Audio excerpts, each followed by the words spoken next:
Hi, hello, how are you? Welcome and vanakkam. I am your AR sir. Good morning to all once again. Let us see the plus one English prose first lesson.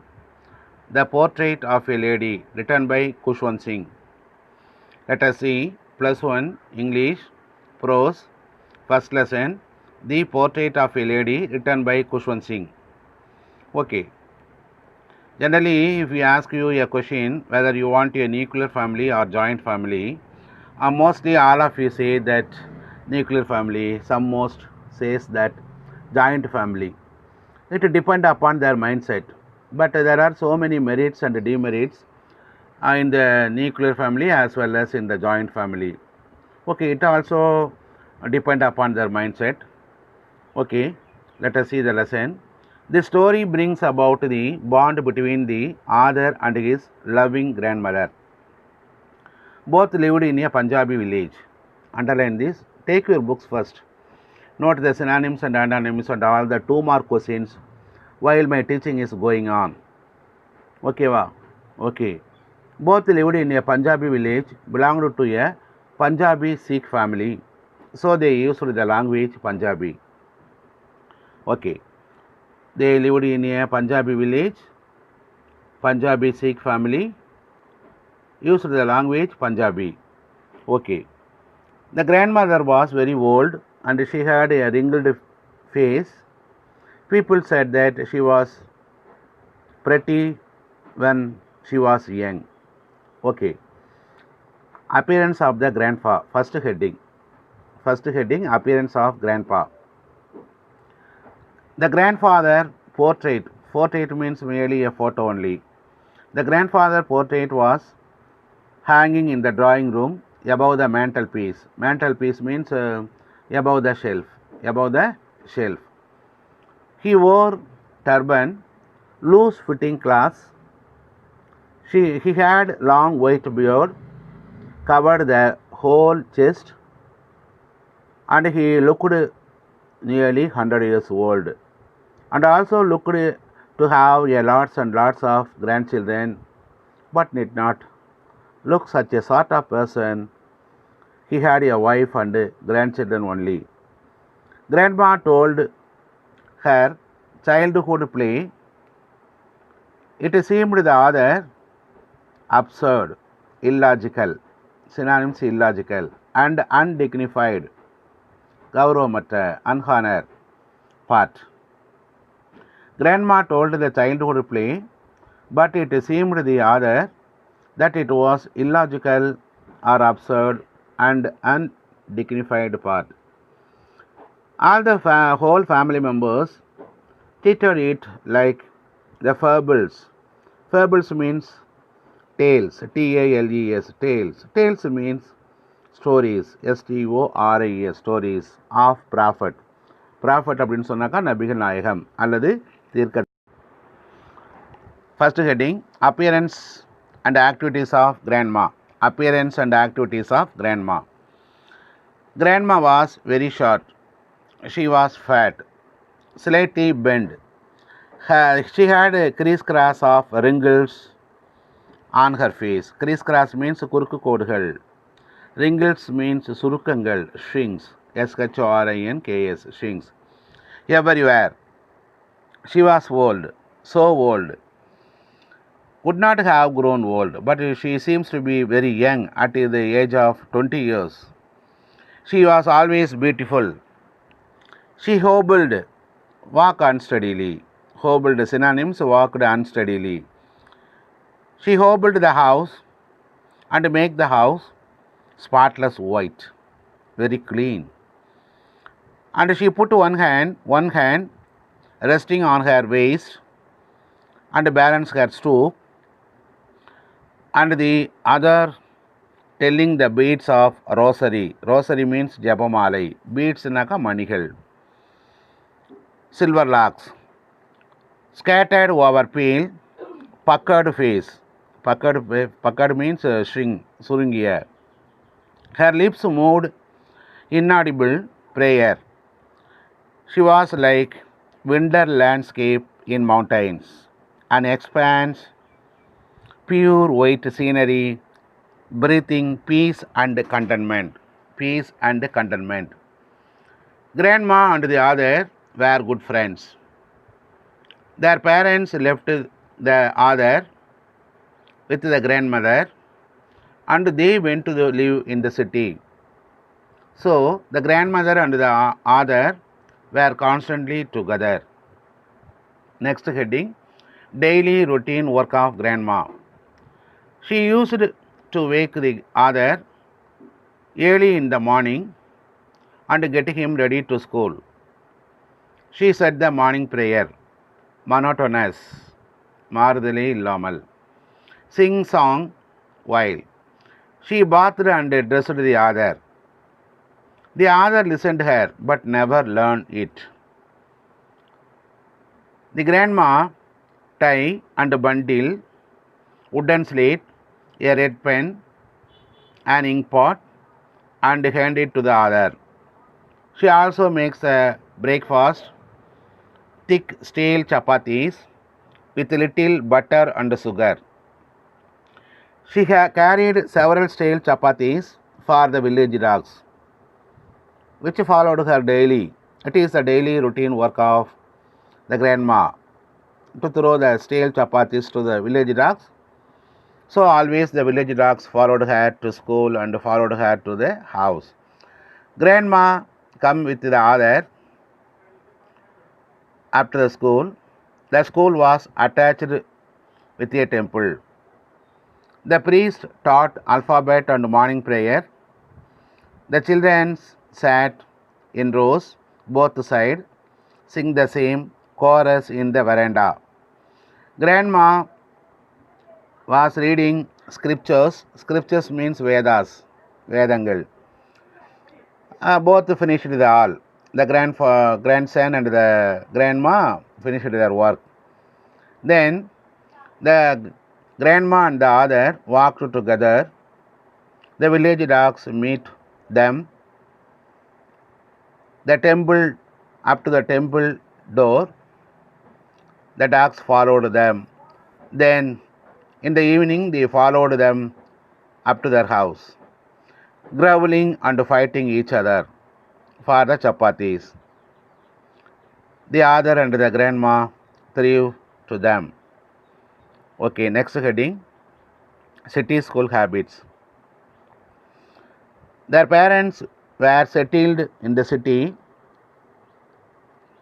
and they sent the grandmother and the grandson to the school.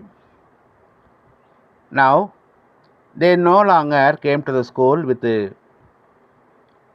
one another.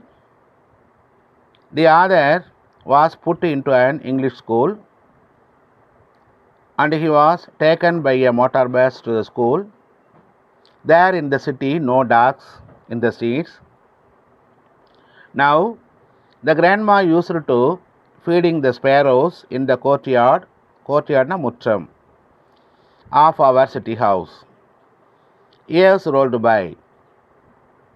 They meet very less of each other.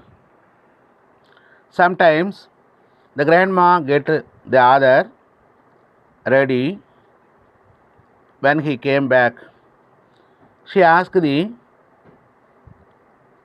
grandson or the other what was taught in the school. The other told the English words, Western science and learning, such as the law of gravity, Archimedes principles, the world being round, etc. But now the grandma was unhappy. She did not believe these things.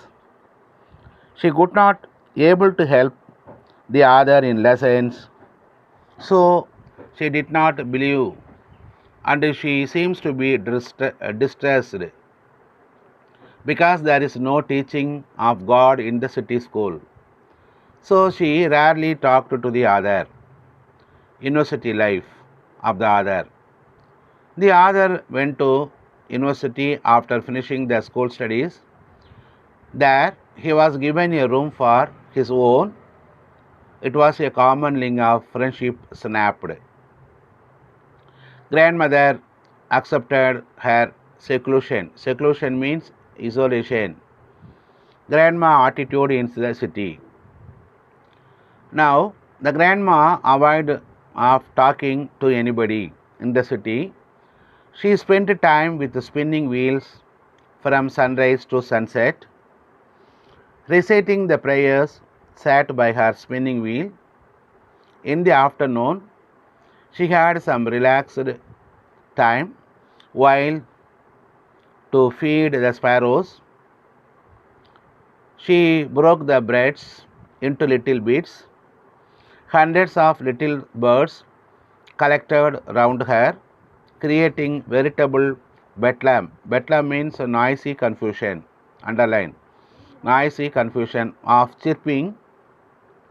Some came perched on her legs. Perched means rested. Others perched on the shoulders and head. She smiled and never shooed away. Never shooed away. SHOOED. Shooed away. அவங்க அது அந்த குருவிகளை வந்து அவங்க துரத்தி விட மாட்டாங்க. It was the happiest moment of the grandma. It lasted for half a day. Then Arthur went abroad. Another heading. When he decided to go abroad for her further studies, he thought that grandma was sure to get upset. Because the author would be there for 5 years. At this age, one could never tell bye to her loving grandson. But grandma would not even sentimental. She came to the railway station. He leave me in the railway station. Not to talk or any emotion with me. Her lips moved in prayer. Her mind's set lost in prayer. Her fingers were busy in telling the beads of rosary. Silently kissed the other's forehead. When the other left, he cherished the moist imprint, last sign of physical contact between the other and the grandma. Next heading, return to native. Return to native. After 5 years, he came back.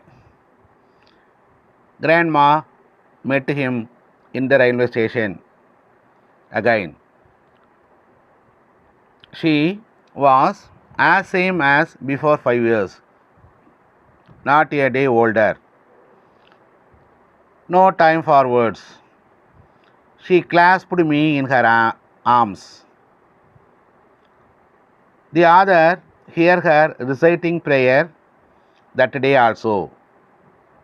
It was the happiest moment with the birds and sparrows. The last days of grandma. Another heading. In the evening, a change came over her. She did not pray. So the neighbors were collected and got an old drum, started to sing for several hours. Thumbed the sagging, SAGGING, sagging, தொய்விரலில், skins of the dilapidated means damaged, drum, sang of the homecoming warriors. We persuaded to stop overstraining. But the grandmother, at the first time, she stopped the prayer. Next morning, she was ill. She became ill and she had a mild fever. The doctor said it would go. But grandmother differently told. She is going to meet her end near. only a few hours for that. It is her last chapter, not to waste time talking to us. The grandson or the other and the family protested her words, but she ignored. She laid peacefully in the bed, praying and telling her beads. Even before suspect, her lips stopped moving. Rosary fell from lifeless fingers. It was a peaceful, pallor, unhealthy, pale appearance. Unhealthy, pale appearance. Pallor, P-A-L-L-O-R. On her face. Now the other and the family came to know that she was dead. Last cremational work of the grandma. Finally, the other and the family and the neighbors lifted her and laid her on the ground, covered, shroud, S-H-R-O-U-D, shroud, savachilai. After few hours mourning means M-O-U-R-N-I-N-G, mourning means muttering means murmuring means whispering. There are so many synonyms for that. And she was left alone. We make the funeral arrangements. I mean the other and the family and the neighbors make the funeral arrangements. In the evening, they took her with a crude stretcher to be cremated in the sunset. The other and the family lit her room, and in the veranda they put the golden lights. Thousands of sparrows scattered on the floor. Now there is no chirping among the birds, no sound made by the birds. The family felt sorry for the birds, but they again bring breads and broke into little crumbs. The sparrows now did not take any notice. When the family carried the grandma's corpse, C-O-R-P-S-E, corpse means dead body, off, they flew away quietly. When the family took the grandma's corpse off, the birds flew away quietly. Next morning, the sweeper swept the bread crumbs into the dustbins. Okay. Thank you to all my dear students. கவனிச்சிருப்பீங்க, synonyms antonyms எடுத்திருப்பீங்க. இப்போ book பேக்கில் உள்ள கொஸ்டினை படிச்சிங்கன்னா உங்களுக்கு answer தெரியணும். I will send you the paragraph with this. Okay, wish you all the best. Let us meet in another chapter with another video. Until then, bye bye. See you from your AR.